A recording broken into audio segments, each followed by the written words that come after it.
farmers have long struggled with high costs and low prices for their crops. But this year, amid trade wars and tariffs, there is even greater uncertainty in the fields. I hear it's affecting your health. Yes. 4 blood pressure pills a day, 3 different medicines. 2 years ago, none. What do you think about when you go to bed at night? What's going to be left in a year? Am I the one that broke what started in the late 1800s? Came to voice their concerns about the current state of farming. It was a three-day notice on this meeting. We went from having 15 to 20 people to over 500. We were in the start of harvest. For 500 farmers to get off of combines and go stand in a meeting is a big deal. It was like a funeral in there. This is generations of farms teetering on the brink. I'm in the worst shape right now that I've ever been in. Talk about our farmers. This is the backbone of America, right? This is the pioneer spirit that made this country so great. Only 2 of every 10 years do farmers actually make money. And that's an astonishing number. Any other business, you wouldn't have a lot of people stick around. But these men and women they just feel this righteous work to feed and fuel the country is so important. Then you combine that with the years under Joe Biden, with the cost of inputs, interest rates went up 73%. Labor, 47%, fuel, 35%. Then there were no new trade deals in those 4 years under Joe Biden. We went from a surplus of agriculture trade under Trump 1 to a deficit, a $50 billion deficit. So we're in this perfect storm, and that's what the president is committed to solving. And we're looking at 1 to 3 farms. 1 out of every 3 farms going out of business right now. Representative and farmer herself, Deanne Vaught, explains the message her and other agriculture leaders discussed during Tuesday's public meeting in Stuttgart. They say it's a tough situation for farms, many of which have been around for decades. The heartache of having to decide if I can carry on with the 5th generation farm or the 4th generation farm, and knowing that it lands on me if I don't move forward. My message is, as I see it from my state of Iowa, it's beginning to look like the 1980s agriculture depression all over. Congress was too slow to respond in the 1980s. Thousands of farmers went out of business in the 1980s, and that should concern all of us, because with only 2% of the people producing all the food for the 98%, we can't let the destruction of the family farmer happen in 2025 like it did in the 1980s. We had a trade deficit of $50 billion in agriculture just under Biden. We went from a surplus in Trump 1 to a massive deficit under Biden. So that, alongside, of course, the president's effort to realign America around American products and making all of these new deals, we are at a point where we're looking at the harvest, where we're looking at our soybean, corn, wheat, sorghum, cotton farmers who are facing very, very difficult times. We are currently in conversations here at the White House, across the government, on a farmer aid package. The announcement came without warning, delivered during a routine continental trade summit that the world barely paid attention to. But within minutes, the global agricultural market went into free fall. African ministers from dozens of nations stood together behind a single declaration. Africa would no longer accept major U.S. agricultural imports, including corn, soybeans, wheat, poultry, and processed foods. New safety standards, market protections, and sovereignty clauses would now govern all trade. And according to the declaration, American exports no longer met Africa's requirements. The United States was blindsided. Markets trembled. Analysts scrambled to understand what had triggered such a sweeping decision. For decades, American agriculture had treated the African continent as one of its largest and most reliable customers. The United States exported millions of tons of grain, meat, and processed products every year, moving billions of dollars through its farming heartlands. Africa's rejection was not just a policy shift. It was an economic earthquake, and the aftershocks began immediately. In Washington, emergency meetings assembled within hours. Agriculture officials, trade strategists, and diplomatic advisors rushed to explain the crisis. None could find a clear answer. Africa's sudden rejection seemed coordinated, deliberate, and far more unified than the U.S. had ever seen. The decision had the signature of a continent. Finally acting with a single geopolitical voice across the African continent, the announcement sparked celebrations. Farmers who had long complained that cheap subsidized U.S. imports were destroying local production saw this as a long overdue correction. Governments described the move as the beginning of a new era, a shift from dependency to sovereignty, from import-driven consumption to domestic agricultural power. What Washington viewed as an attack, Africa viewed as liberation. The move shocked global markets because it came at a time when American farmers were already struggling with unpredictable weather patterns, rising fertilizer costs, trade tensions with Asia, and increased competition from South America. Africa's rejection delivered the worst blow yet, the sudden collapse of a major external market. American grain futures plunged. Corn prices dropped to levels not seen in a decade. Wheat and soy markets followed. The poultry industry suffered immediate panic as cold storage facilities filled faster than shipments could be rerouted. Farms across the Midwest began projecting catastrophic revenue losses. Meanwhile, African markets experienced the opposite effect. Governments announced massive investment injections into domestic agriculture. A new continental food self-sufficiency fund launched. Regional bodies announced plans to integrate supply chains, build agro-processing zones, finance mechanization programs, and strengthen local seed and fertilizer production. For years, African farmers had competed on unequal ground against subsidized imports that undercut local prices. Now the battlefield had been leveled. Analysts began describing the move as the most significant agricultural geopolitical shift of the century. But Africa's strategy had not emerged overnight. It was the result of years of quiet collaboration, data analysis, and policy alignment. The continent had spent decades importing food despite possessing some of the richest arable land on earth. But in the last 5 years, Africa had invested heavily in irrigation, vertical farming, grain storage systems, digital marketplaces, rural transportation, and agricultural technology partnerships with Asia and the Middle East. For the first time, Africa was producing enough to begin reducing its reliance on foreign food. And with rising youth interest in agriculture, the continent was positioning itself as a major global food player rather than a passive consumer. Still, the rejection of U.S. products was the boldest step yet. What shocked American analysts the most was that Africa had not replaced U.S. produce with European alternatives. Instead, it prioritized intra-African trade, regional crop specialization, and partnerships with nations that agreed to technology sharing and local processing. American agricultural conglomerates, accustomed to dominating markets with massive scale and political backing, were suddenly irrelevant. U.S. officials attempted to downplay the crisis at first. They accused Africa of protectionism, unfair trade practices, and political motivation. Press conferences reassured farmers that the American market would find new buyers. But behind closed doors, data showed the truth. No alternative market was large enough to replace Africa's volume and diversity. For decades, Africa had been one of the top 3 destinations for U.S. agricultural exports. Losing it meant losing billions in revenue that sustained entire rural economies across the United States. But Africa held firm. A delegation of U.S. agricultural advisors traveled to multiple African capitals to negotiate. They arrived expecting quick concessions, believing that the continent still depended on American produce. Instead, they found confident leaders presenting spreadsheets, growth projections, and regional agricultural integration plans that stunned them. Africa had already created a new system, one that pivoted away from American supply dominance. The U.S. delegation returned home empty-handed. As the news spread, the global agricultural market scrambled to adjust. South American exporters saw opportunity, but Africa's new rules demanded technology transfer and local partnership conditions that not all exporters could meet. European producers hoped to fill the void, but Africa's tariffs and domestic capacity building made it difficult. Africa, analysts realized, was intentionally designing a system that allowed it to feed itself first. Meanwhile, American farmers grew increasingly desperate.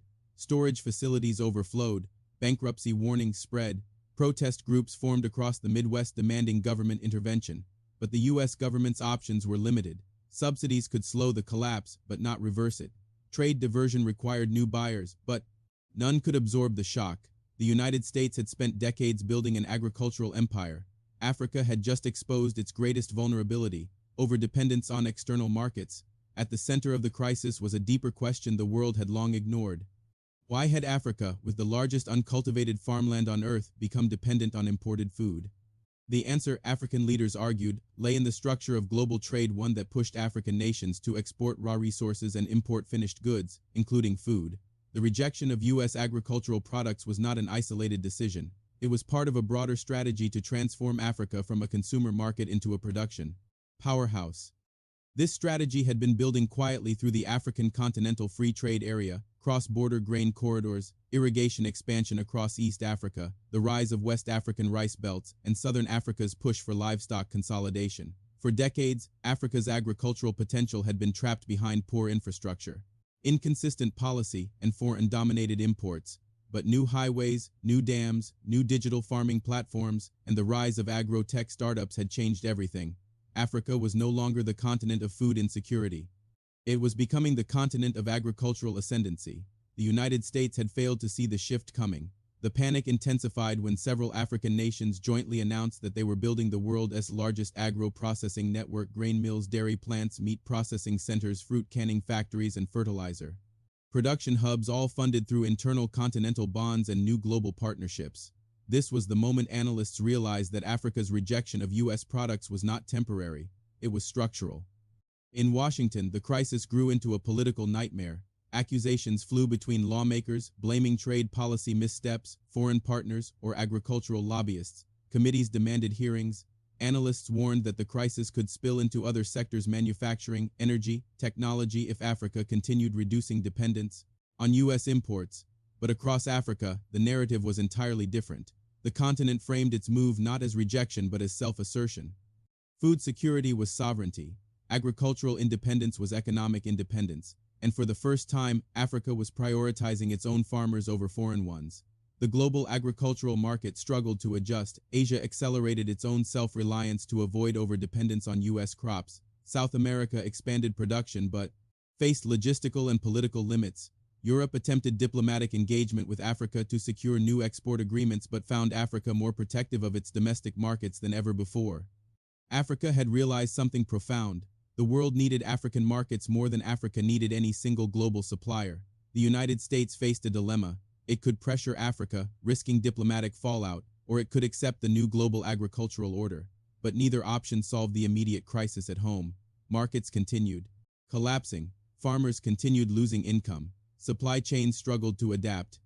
U.S. agricultural giants that once dominated global food economics now confronted a future where Africa, a continent they overlooked or underestimated, was reshaping global trade by asserting its own economic interests. Africa's decision was only the beginning. Food was just the first sector. More sectors would follow. Africa's leaders hinted at new technology procurement rules, new resource management policies, new industrial frameworks, and new global partnerships. The continent was shedding the old model of external dependency. It was embracing a strategy rooted in sovereignty, integration, value addition, and bargaining power. The United States struggled to adapt to a world where Africa was no longer a passive market but a geopolitical force capable of reshaping global trade and triggering market crises. For decades, Africa had been told it needed the world. Now the world was discovering the opposite. Africa's rejection of U.S. agricultural imports was a declaration, a warning, and a vision. A declaration of independence. A warning to global suppliers that old hierarchies were dead, and a vision of a continent rising not as a collection of weak markets, but as a unified agricultural power capable of feeding itself and influencing the world. In Washington, disbelief hardened into acceptance. Africa had changed the rules, and the world, shocked, scrambling, and unprepared, would have to play by them. The shockwaves rolling through global markets grew sharper as Africa's collective rejection of American agricultural products entered its second month. What began as a trade defense measure had evolved into a full-scale geopolitical transformation, forcing the world to reconsider long-standing assumptions about who needed whom. For decades, the United States had believed that agricultural dominance gave it permanent leverage. Now that leverage was evaporating, replaced by a new economic geography in which Africa no longer accepted the role it once played.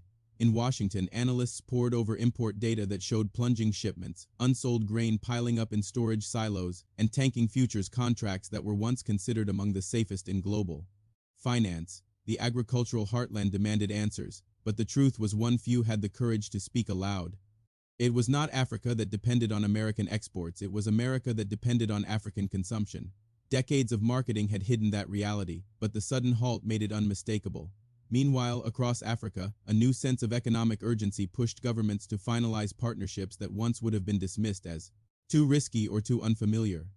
Brazil agreed to supply long-term volumes of soy, maize, and feedstock at competitive prices.